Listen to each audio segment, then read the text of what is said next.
Nahuli ang pagtangay sa isang closed van sa Imus, Cavite. Kabilang sa mga suspect, isang empleyado at isang dating empleyado ng kumpanyang may-ari sa closed van. May unang balita si Bam Alegre. Nakuna sa CCTV habang paalis ng garahe ang closed van na ito sa Imus, Cavite pasado alas 3 ng madaling araw noong linggo.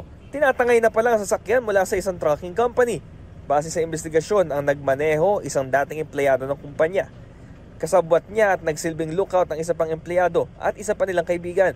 Kinaumagahan ng Lunes nang malaman ng kumpanya na nakarnap na ang truck.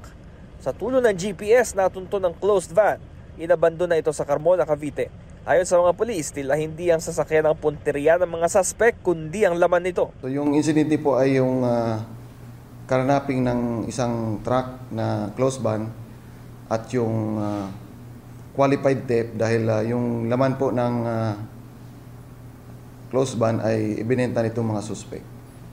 So ang closed van ay inabandon nila sa Carmona at yung mga items na laman nito ay binenta nila sa Binyan.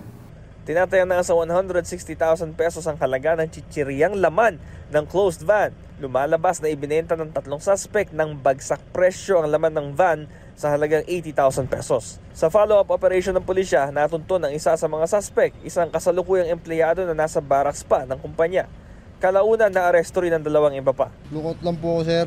Ako po yung nag-drive kasi dapat po mangyayari, siya po yung magdadrive kaso may nakakita na sa kanyang tauhan nung tracking kaya akong pinadrive ng truck para makalabas doon sa garahe. Wala po akong alam doon sa ginawa nila. Sila pong dalawa makapagsabi.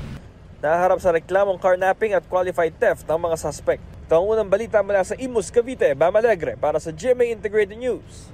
Mga kapuso, para una ka sa mga balita, mag-subscribe sa GMA Integrated News sa YouTube. Sa mga kapuso abroad, subaybayan niyo po kami sa GMA Pinoy TV at sa www.gmanews.tv.